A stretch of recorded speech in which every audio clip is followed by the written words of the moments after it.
मेरी सभी प्यारी सखियों को नमस्कार। चंद्र छठ, जिसे चानन छठ के नाम से भी जानते हैं, यह पर्व भाद्रपद कृष्ण पक्ष की षष्ठी के दिन मनाया जाता है। इस दिन महिलाएं व्रत रखती है, चांद को अर्घ्य देती है और भोजन ग्रहण किया करती है। सखियों, यदि आपको मेरा यह वीडियो पसंद आए तो उसे लाइक और शेयर अवश्य करें। चलिए हम सब मिलकर चंद्र छठ की कथा करते हैं। एक नगर में एक सेठ सेठानी रहते थे। सेठानी महीने के होने पर भी कोई परहेज नहीं करती थी। कुछ समय पश्चात सेठ सेठानी की मृत्यु हो गई। मृत्यु के पश्चात सेठ ने बैल के रूप में और सेठानी ने कुतिया के रूप में जन्म लिया। बैल खेती का काम करता और कुतिया घर की रखवाली करती। वे दोनों अपने बेटे के घर में ही रहते थे।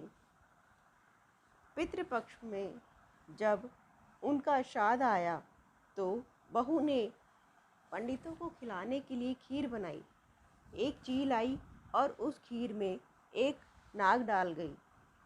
यह बात बहू को पता नहीं थी, लेकिन कुतिया ने देख लिया था।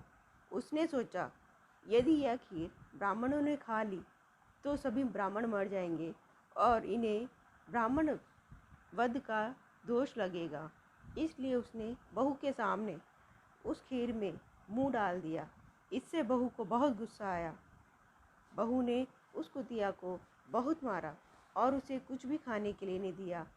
खीर का भगोना अलग रख उसने दोबारा खीर बनाई और पंडितों को खिलाई। पंडित भरपेट भोजन करके घर चले गए। रात को जब बैल और कुतिया आपस में आसपास बैठे तो बातें करने लगी। कुतिया ने कहा, आज तो आपने भरपेट भोजन किया होगा, लेकिन एक चील खीर में एक नाग डाल गई थी। मैंने सोचा, यदि बहू ने यह खीर ब्राह्मणों को खिला दी तो उसे ब्रह्म हत्या का दोष लगेगा। इसलिए मैंने बहू के सामने उस खीर में मुंह डाल दिया। बहू ने मुझे बहुत मारा और मुझे कुछ भी खाने के लिए नहीं दिया। बैल ने कहा, आज तो मुझे भी खाने के लिए कुछ नहीं मिला, बल्कि आज खेत में मुझे बहुत काम करना पड़ा। यह बात बेटा बहू सुन रहे थे। बेटे को बहुत दुख हुआ। दूसरे दिन प्रातःकाल उसने ब्राह्मणों को बुलाया और अपने माता पिता की योनि के बारे में पूछा।